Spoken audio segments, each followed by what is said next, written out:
Hello दोस्तों, स्वागत है आप सभी का आपके अपने YouTube channel our knowledge bank पर।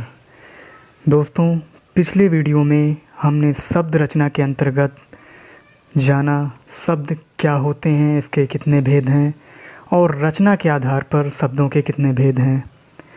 आज हम उत्पत्ति के आधार पर और अर्थ के आधार पर शब्दों के भेद के बारे में विस्तार से अध्ययन करेंगे। तो वीडियो को बिल्कुल भी स्किप मत करिएगा, वीडियो के अंत तक बने रहिए और वीडियो को ध्यान से देखिए। तो चलिए वीडियो को शुरू करते हैं। उत्पत्ति के आधार पर शब्द के भेद।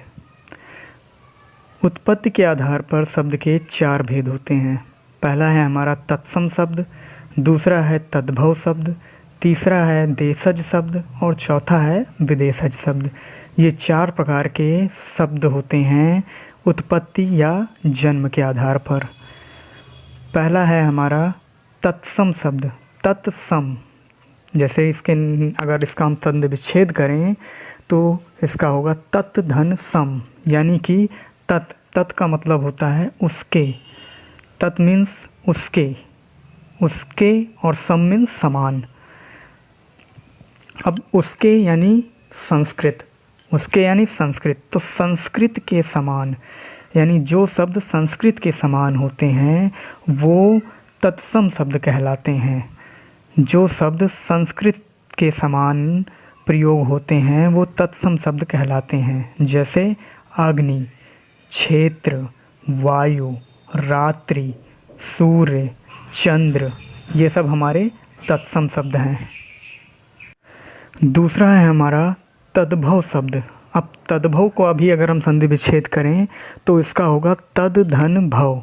तद्भव, तो जैसा कि तद यानी उसके, भव मीन्स होना, उससे होना।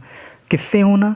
संस्कृत से होना। यानी जो शब्द संस्कृत से निकलकर बाद में अपना रूप बदल दिए वो तद्भव शब्द कहलाते हैं। यानी संस्कृत से ही इनकी उत्पत्ति हुई लेकिन बाद में इनका रूप बदल गया, तो ऐसे शब्द तद्भव शब्द कहलाते हैं। जैसे आग, अग्नि का आग हो गया, क्षेत्र का खेत हो गया, रात्रि का रात हो गया, सूर्य का सूरज हुआ, चंद्र का चांद हो गया। तो ये सब शब्द तद्भव शब्द होते हैं। तीसरा है हमारा देशज शब्द। देशज यानी ऐसे शब्द जो एक क्षेत्र से पैदा होकर क्षेत्र की सीमा में सिमट गए, यानी एक क्षेत्र विशेष की सीमा में ही वो शब्द उत्पन्न हुए और उसी सीमा में वो सिमट गए। तो ऐसे शब्द हमारे देशज शब्द कहलाते हैं। जैसे गाड़ी, लोटा, थरिया, पगड़ी, ये सब हमारे देशज शब्द में आते हैं। चौथा है प्रकार विदेशज शब्द। ऐसे शब्द जो देश के बाहर की भाषाओं से आकर हिंदी में प्रयोग होने लगे वो विदेशज शब्द कहलाते हैं। जो किसी दूसरे देश की भाषा से हमारे हिंदी भाषा में प्रयोग होने लगे जो शब्द, उनको हम विदेशज शब्द कहते हैं, यानी विदेशी शब्द। जैसे टेलीविज़न, बल्ब, साइकिल, कफन, कॉलेज, ये सब शब्द विदेशी शब्द में आते हैं। तो ये 4 प्रकार के हमारे शब्दों के प्रकार हैं उत्पत्ति के आधार पर। और जो 5वां है इसको हम देशज और विदेशज, इन दोनों के संयोग से ही ये बनते हैं, इसलिए इनको हम अलग रखते हैं। मतलब मुख्यतः यही 4 प्रकार के शब्द होते हैं। और 5वां जो हमारा संकर शब्द है वो देसी और विदेशी शब्दों के योग से बनते हैं, इनको संकर शब्द कहते हैं। जैसे रेलगाड़ी, पुस्तकालय, फिल्मोत्सव, यानी इसमें देसी और विदेशी दोनों शब्द जुड़े होते हैं। जैसे फिल्म और उत्सव, फिल्मोत्सव। रेल और गाड़ी, ये 2 अलग अलग शब्द हैं, इसलिए ये हमारा हो गया संकर शब्द। तीसरा देखिए अर्थ के आधार पर शब्द के भेद। अर्थ के आधार पर भी शब्द के 6 भेद होते हैं। कौन कौन से हैं ये? पहला है पर्यायवाची शब्द, दूसरा है विलोम शब्द, तीसरा है समुच्चरित शब्द, चौथा है हमारा अनेकार्थी शब्द, पांचवा है अनेक शब्द के लिए एक शब्द, और छठा है एकार्थी शब्द। ये 6 प्रकार के शब्द होते हैं हमारे अर्थ के आधार पर। तो आइए एक एक करके इनके बारे में भी हम अध्ययन करते हैं। पर्यायवाची शब्द वे शब्द जो समान अर्थ प्रकट करते हैं पर्यायवाची शब्द कहलाते हैं, मतलब जिनका समान अर्थ होता है, यानी कि ऐसे शब्द जिनके समान एक ही अर्थ निकलते हैं।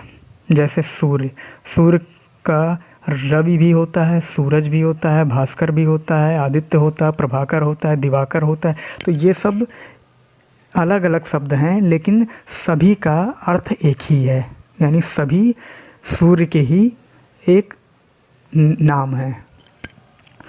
तो इस तरह के शब्दों को पर्यायवाची शब्द कहते हैं। ऐसे ही पर्वत, पर्वत को हम भूधर भी कहते हैं, पहाड़ कहते हैं, शैल भी कहते हैं, गिरि भी कहते हैं। ऐसे ही पृथ्वी, पृथ्वी को भू, भूमि, धरा, वसुधा, धरती, वसुंधरा, ये सब हमारे पृथ्वी के नाम हैं। तो इस तरह से ये हमारे पर्यायवाची शब्द हैं। दूसरा है हमारा विलोम शब्द। विलोम यानी विपरीत अर्थ प्रकट करने वाले शब्द को विपरीतार्थक शब्द या विलोम शब्द कहते हैं, जो उल्टा अर्थ, जिनका विपरीत अर्थ निकलता है। जैसे अमृत, विष, सज्जन, दुर्जन, सुख, दुख, छोटा, बड़ा, लाभ, हानि, ये सब हमारे विलोम शब्द हैं। तीसरा है समुच्चारित शब्द। समुच्चारित यानी ऐसे शब्द जो सुनने में या पढ़ने में तो समान लगते हैं, परंतु उनके अर्थ बिल्कुल अलग होते हैं। मतलब जिनका उच्चारण समान लगता है लेकिन अर्थ उनका अलग होता है। जैसे अनल मीन्स आग और अनिल मीन्स वायु होता है, सॉरी यहाँ वायु होगा। मेल मीन्स एकता और मैल मीन्स गंदगी। तो इस तरह से जैसे अनल अनिल, मेल मैल, तो ये उच्चारण में समान लगते हैं लेकिन इनका अर्थ बिल्कुल अलग होता है। ऐसे शब्दों को समुच्चारित शब्द कहते हैं। चौथा है हमारा अनेकार्थी शब्द। ऐसे शब्द जिनके एक से अधिक अर्थ होते हैं। अनेकार्थी, इसके नाम से ही आप इसको तोड़ के पता कर सकते हैं। अनेक आर्थी यानी अनेक अर्थ वाले शब्द होते हैं, वे अनेकार्थी कहलाते हैं। जैसे कनक, अब कनक मीन्स सोना भी होता है, गेहूँ भी होता है, धतूरा भी होता है, कई सारे इसके अर्थ हैं।